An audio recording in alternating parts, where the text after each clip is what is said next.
The bioscanner flickered red 3 times before settling on amber, displaying results that made every creature in the observation deck freeze mid-motion. Species classification: human. Gender: female. Threat level: calculating. Calculating. Calculating. Vexthora, a Krell battle commander whose ancestors had conquered 17 star systems, leaned forward in her seat. Her 4 eyes narrowed as she watched the small figure being escorted into the combat arena below. The human wore simple gray clothing, her dark hair pulled back in what the database called a ponytail. She looked remarkably calm for someone who had just been sentenced to trial by combat in the most notorious prison station in the Andromeda sector. That tiny thing, Grask, a Thorian weapons master, laughed from his position near the viewport. His tusks gleamed under the harsh lighting. The warden has finally lost what little sense he had left. Putting a human female against a Zeroth Reaper? This will be over in 30 seconds. The betting boards lit up immediately. Odds were posted. 900 to 1 against the human. Vexthora said nothing, but her claws tapped rhythmically against the armrest. She had fought humans before, 3 years ago during the border conflicts. The males had been formidable, yes, fast, aggressive, unpredictable. But the females? Intelligence reports had been maddeningly vague about them. Most human females captured during the war had been scientists, engineers, negotiators. They talked their way through situations rather than fought. This one didn't look like a talker. Down in the arena, the human female whose name displayed as Maya Santos was surveying her surroundings with the methodical precision of someone taking inventory. The combat zone was circular, 50 meters across, with walls of reinforced durasteel. Weapon racks lined the perimeter, filled with an assortment of blades, clubs, and projectile weapons from a dozen different worlds. The ceiling was open to the observation decks where hundreds of inmates and guards watched with hungry anticipation. The warden's voice boomed through the speakers, each word dripping with theatrical pleasure. Inmate 749, you have been convicted of infiltrating a restricted military installation, stealing classified weapon schematics, and causing the deaths of 4 security personnel. During your escape, your sentence is death. However, station law permits trial by combat. Defeat your opponent, and you walk free with all charges dropped. Refuse, and you will be executed immediately. Maya tilted her head slightly, as if considering a mildly interesting puzzle. Then she smiled. Not a nervous smile, not a desperate smile.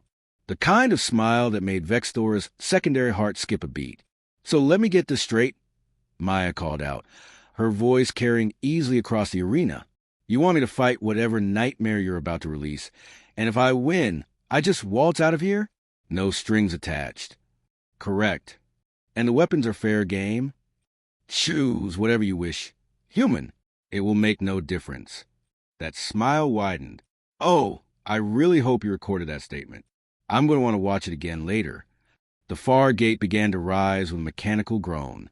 The sound that emerged from the darkness beyond made several spectators step back from the railings. It was part growl, part screech, and entirely wrong. The Zeroth Reaper that emerged stood 3 meters tall, its 6 limbs ending in claws that could shred starship hull plating. Acid dripped from its mandibles, hissing where it hit the arena floor. Its eyes, all 8 of them, locked onto Maya with predatory focus. This particular Reaper, designated as hunter by the prison staff, had killed 43 opponents in the past year. Its hide was covered in scars and trophy marks, each one representing a life taken. It was quite possibly the most dangerous creature in this entire sector of space. Hunter charged immediately, covering 15 meters in less than 2 seconds. Maya ran. The crowd erupted in jeers and laughter. Grask slapped his thigh, doubling over with amusement. Look at her go, like a frightened prey animal. This is pathetic. But Vexthora wasn't laughing.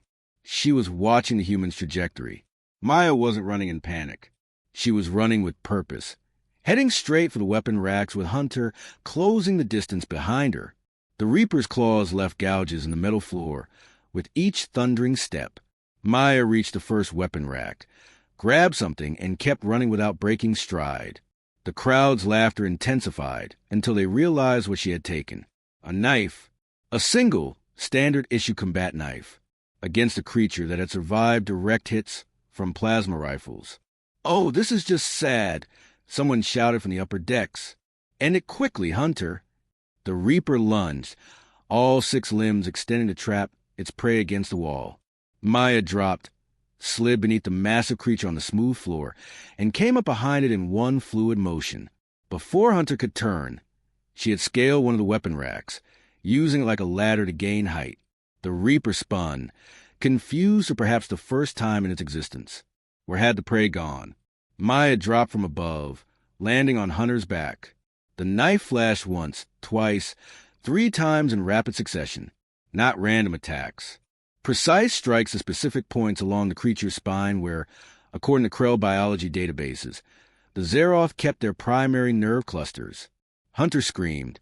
It bucked and twisted, trying to dislodge the human, but Maya held on with her legs locked around the creature's thorax.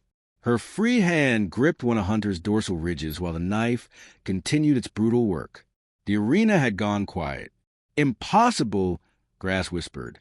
"Those nerve clusters are protected by armor plating. Human females," Vextora said softly, "serve as their species' primary caregivers for thousands of years. Do you know what that requires?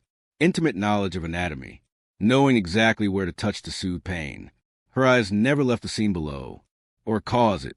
Hunter managed to throw Maya off, sending her tumbling across the arena floor.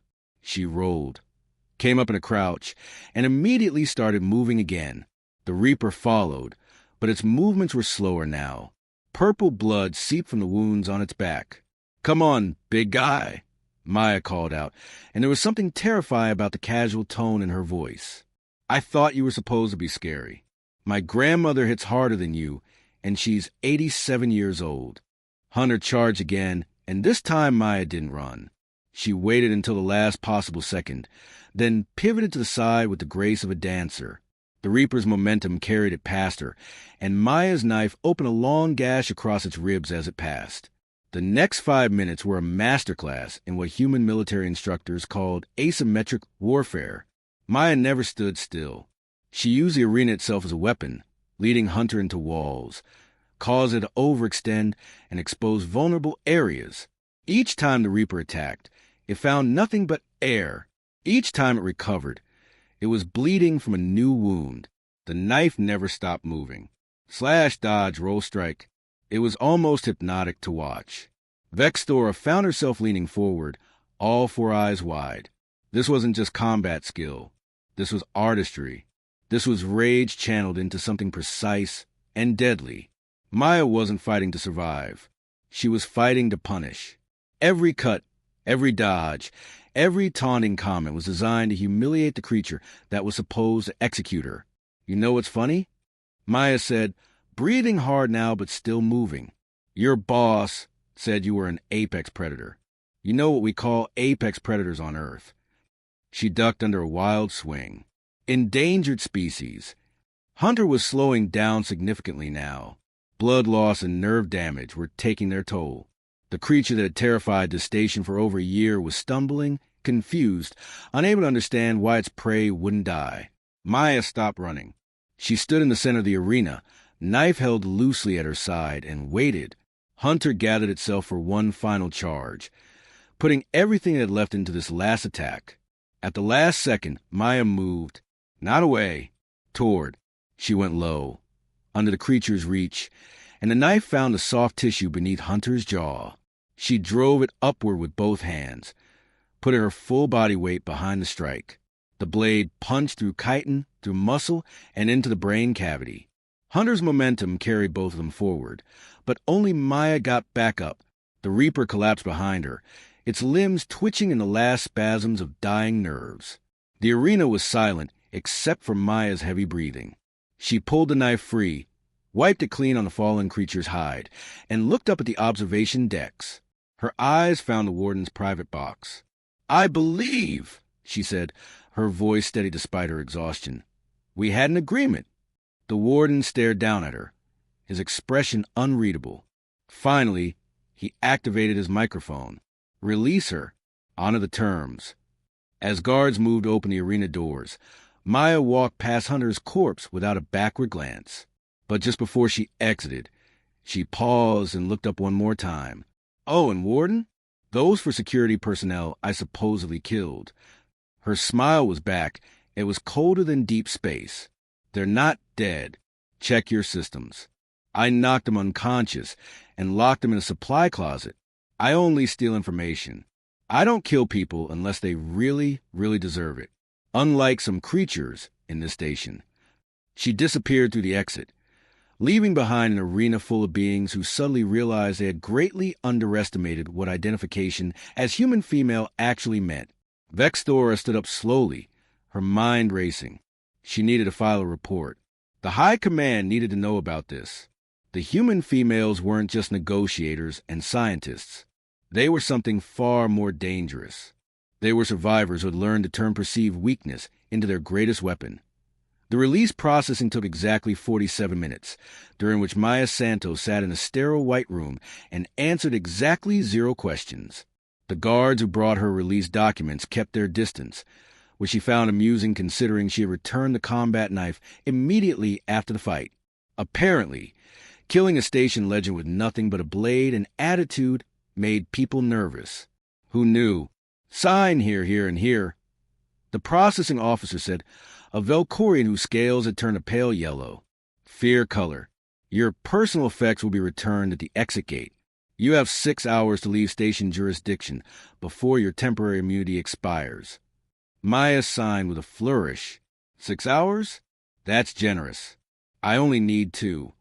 She walked out of processing and into the station's main corridor, where she immediately noticed a crowd. Word had spread fast. Inmates lined the walkways, keeping a respectful distance, but watching her with expressions ranging from fear to admiration. A few even nodded as she passed. "Clear the way." A guard shouted unnecessarily.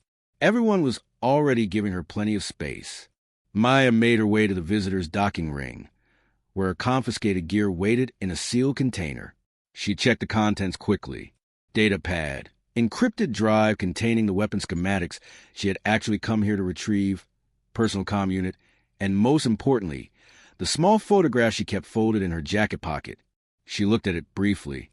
A younger version of herself stood next to a man in military uniform, both smiling at the camera.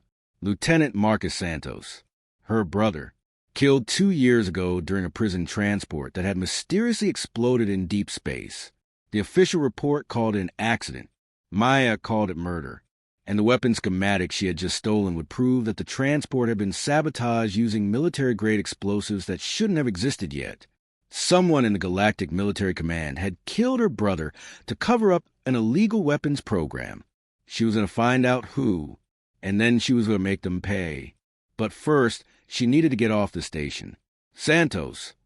She turned to find Vexthora approaching, flanked by 2 guards. The Krell commander moved with the confidence of someone who had never lost a fight, her 4 eyes fixed intently on Maya's face. "That was impressive," Vexthora said without preamble. "Where did you learn to fight like that?" Maya considered lying, then decided the truth was more interesting. "My father was a xenobiology professor. My mother was a Marine Corps hand-to-hand combat instructor. Family dinners were educational. I have questions, and I have a shuttle to catch." Vexthora stepped closer, lowering her voice. "I know why you are really here.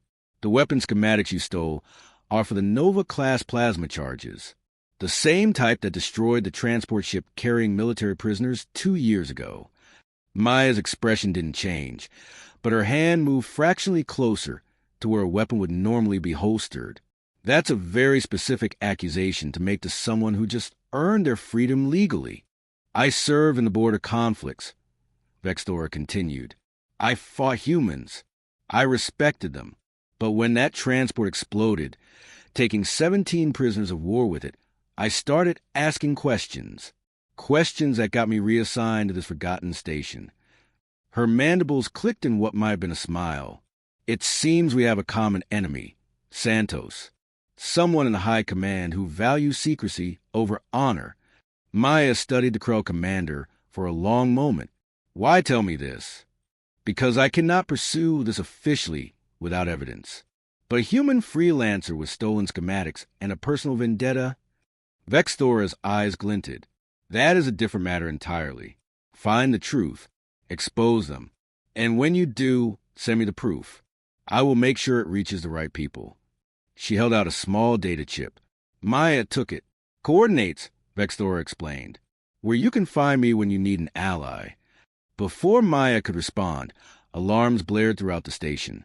Red warning lights began flashing in sequence along the corridor walls. Attention all personnel, the station AI announced. Unauthorized docking sequence detected in Bay 7. Multiple unidentified vessels approaching. All security teams report to defensive positions immediately. Vexthora's expression darkened. That is your docking bay. They ran. Bay 7 was in chaos when they arrived. 3 unmarked fighters had forced their way through the external shields and were hovering near Maya's shuttle. Soldiers in black armor with no identifying insignia were streaming out, weapons raised. Station security had formed a defensive perimeter, but they looked badly outmatched. Military contractors, Maya said quietly. Someone really doesn't want those schematics leaving the station. The warden must have reported your theft to his military contacts, Vexthora growled. This is an illegal raid on neutral territory. One of the black armored soldiers stepped forward, his voice amplified by his helmet speakers. Surrender the stolen materials and the thief, and we will leave peacefully. Resist, and this station will be classified as harboring a military fugitive. That comes with terminal consequences. The warden's voice crackled over the bay intercom. This station is neutral ground. You have no authority here. We have the authority of superior firepower. You have 30 seconds to comply. Maya looked at Vexthora. Tell your people to stand down. This isn't their fight. It became their fight when armed soldiers violated station sovereignty, and they'll die for it. Look at their weapons. Those are pulse rifles, military grade. Your people have riot gear and stun batons. Maya was already moving toward the nearest maintenance ladder. I have a better idea. Keep them talking. She disappeared up the ladder before Vexthora could argue.